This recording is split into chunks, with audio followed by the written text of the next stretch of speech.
Oy. He doesn't look happy anymore. He's not laughing now. I wouldn't be very happy if I got a hammer right on the top of my head. And then I'm just like, grab statue. Push it.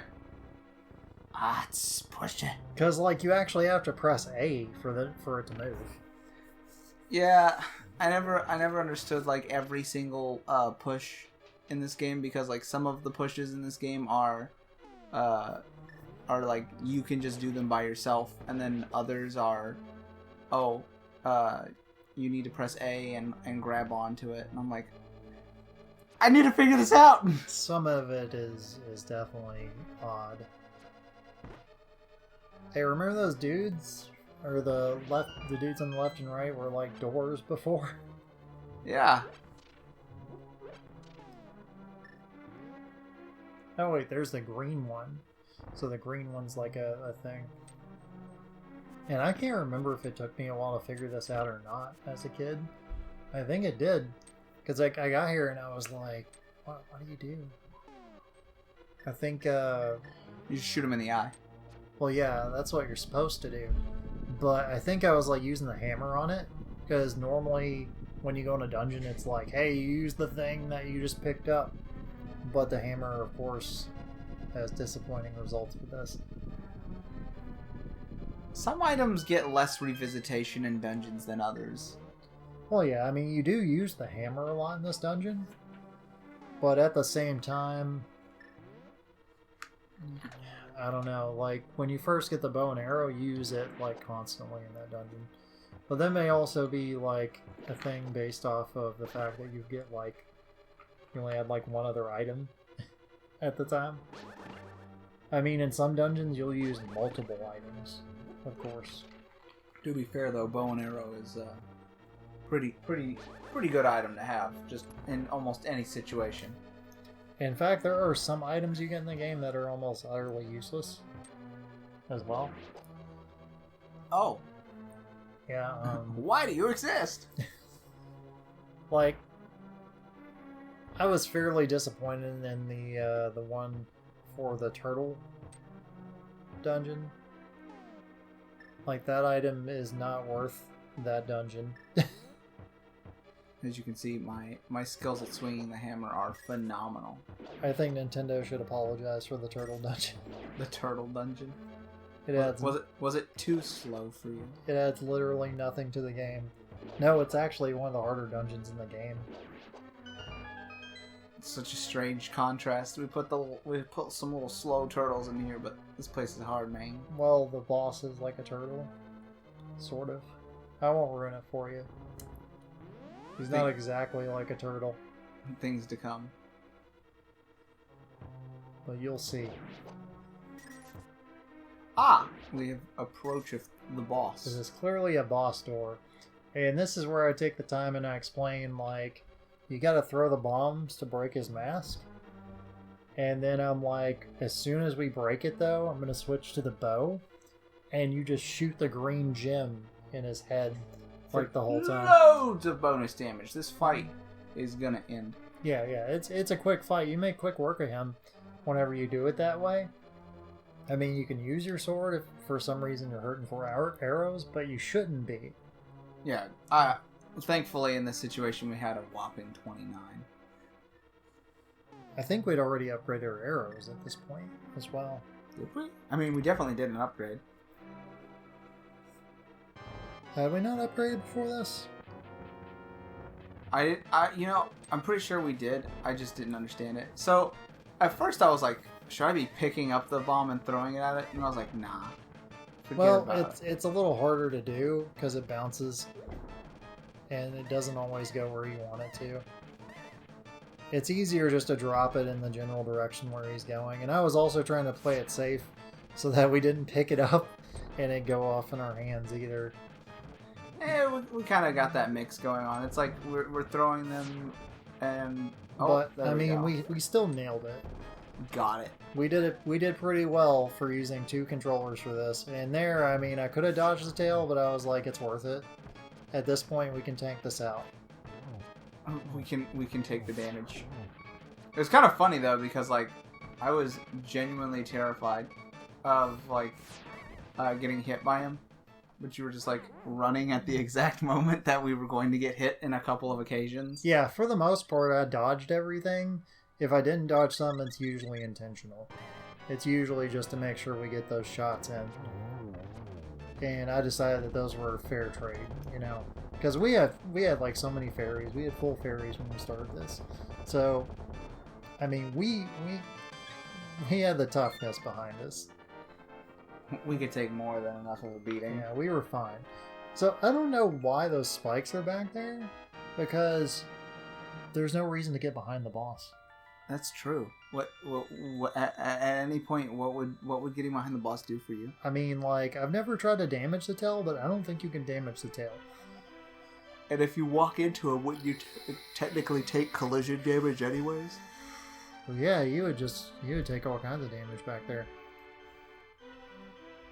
It wouldn't be fun. And those invincibility frames don't last as long as you'd think from just like bouncing off of something. You get much better ones when you fall in the water. Maybe there was like some sort of exploit when they didn't have those there. Like maybe he's the way that they like built his sprite, that like you can just walk in behind him and they were like, man, how do we fix this easy? Just add spikes, dude. Maybe. I mean, his sprite was kind of clipping a bit too. If you noticed, like he was kind of clipping into the wall. Yeah, maybe it's just the size of him. Who knows? Really. Oh my god, they talk forever. And this is where I always say, no, I don't understand. And at this point, you made a funny note, actually, about whether this had the Super FX chip. And this is where, because of my experience with Hyrule Magic, it's the actual app, like, you can use on Windows to edit a specific ROM of Zelda Link to the Past. In that, it has its own rendering engine for those. Yeah, you had told me, yeah, there's no Super FX chip in this, and I was like, well, that's interesting. And I was like, I wonder if it's actually a 3D object then, or if it's just a pseudo, like the 2.5D stenciling. It's a pseudo 3D object. It was made cheaty. Made cheaty? Yeah. It looked 3D, but it ain't, boy. Yeah, Leave it alone. It was pseudo 3D, but they had a special engine to sort of render it. And in fact, you can use Hyrule Magic to render your own polygons. Or pseudo-polygons, I should say. Oh, God. I can never just, like, swing the sword right. I can never just hit things on time. And that's why we always have extra fairies. Literally just getting beat up by... What's with the Yoda statues? In the Dark World, the only hero of the light is Yoda. Apparently, those were warning posters. If you see this good-natured little green person run, we will put up statues in fear. So, I know there were a lot of Zelda games for the NES. Why weren't there that many for SNES though? I mean, the only Zelda game, of course, you had for SNES was this one.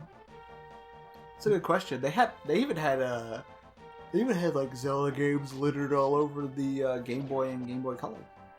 Oh yeah. I mean, like, you are showered in Zelda games for the NES. Now, mind you, it could have diminished the franchise. Perhaps. Maybe Nintendo is just like, we can't have too many out. Oh yeah, here we go to the Forest Boy. Tree Boy. He said, play a little diddle for me, I'll be happy. It'll soothe my soul. Well, we find the magic flute that turns people into trees. And that's why we always play it in the wilderness. Also, we wanted to kind of get an idea of what dungeon order we should do. You said you kind of wanted to just do it in order, but that you needed to grab something from one of the dungeons. We'll see later. Yeah, we had to rob one dungeon for an item. It's one dungeon that I always do out of order. Especially now when we're doing the co-op. I kind of like the map sprite. Oh yeah, the map is awesome. It makes extensive use of Mode 7. Is that the pseudo 3D? That is the scaling. Sort of like a sprite scaling. Oh, okay. Yeah, I mean, like, those are giant sprites, and they use mode 7 to scale them, and they kind of look pseudo 3D in a way, just in the clever way that they made them. And I've done this so much that just with the first time, boom. You're like trying to line it up, and you were like, deploy it. Deploy the shovel. I was like, okay, dig here. I have a good feeling about this spot. Dig up the ocarina. Scare off the animals. Oh no, the terraforming has begun! He's gonna build infrastructure. And then I was like, wait, we gotta go back, and we gotta kill like, this guy. this actually isn't a requirement. Like, you can get the flute and just forget about him, but I wanted to show the superpowers of the flute off, and the fact that if you play it for someone, they in fact turn into trees. Isn't he like partly turned into a tree to begin with? You just kind of like finished the job. Okay, so the flute's superpower is, aside from what you see later, that if you're partially turned into a tree already, it makes it worse. Because that's exactly what we need to be doing. And he just turns into a complete tree. Messed up. What do Nintendo? I want to know what Nintendo's idea on the matter. What exactly is happening there? It's very symbolic, obviously. I don't know if it's symbolic. Is there a Japanese myth for this? I wonder. Oh yeah, I wonder if that too, because I know that a lot of what is with the pots in this place here? Like, they're in such a weird pattern. Well, there was no need for a few of them. It kind of looked like they had like extra memory, and we're just like, okay, we need to add another heart, whatever. Just stick it somewhere. I don't care. What am I paying you for? You guys are allotted this many slots to make an interesting little tidbit for picking up a heart piece. Do it. Alright, let's just put a random place that looks thrown together. How many of the hearts in this game do you gain via heart pieces instead of dungeon rewards? I think there are more heart fragments out there than what you would get, say, from a dungeon. Well, see, don't you get, like, literally over the course of the game 10 hearts from dungeons? Because if there's the 7 here and there's the 3 before you switch over to the Dark World, that's 10 hearts. You're not wrong. Does that mean that, because you get 1 when you first start, so that would bring up, so that means that there's like roughly 6 hearts to get. So here we were trying to dig up the heart fragment that's here, and usually that's fairly easy to find, but I don't know. I'm smart. We can't seem to get it. I think we even tried again to do it. Yeah, we tried a couple times, but I was just like, whatever. Because, I mean, we got the rupees to burn and stuff, but I didn't feel like making people watch us do this so much. Like, no one wants to watch that. No one wants to watch Dig Dug, the Legend of Zelda edition. It's bad. It's bad television. It's not getting good ratings. Just wanted to watch some Zelda. Not. So, like, we have gotten a lot of items by this time, but there's still a few other important things we need to get, and one of them is going to be in the next place that we go rob, which is coincidentally the Thieves' Town. I'm gonna rob a town of thieves, excuse me. Yes, we are. No honor among them. He is actually the leader of thieves in the Thieves' Town. Oh, wait a minute. I'm trying to remember this. See? Oh, we also do this, and I show you the other superpower of the flute. Sometimes it makes things that are made of wood. Not made of wood. Yeah, not made of wood. Its superpowers are exclusively wood-based things. I'm pretty sure this isn't even a wooden flute. It looks like it's made of ceramic because it's shiny. It ought to be ceramic since it's an ocarina. Hey man, there can be wooden ocarinas. As a matter of fact, I believe in the N64 one, the first one you get is made out of wood.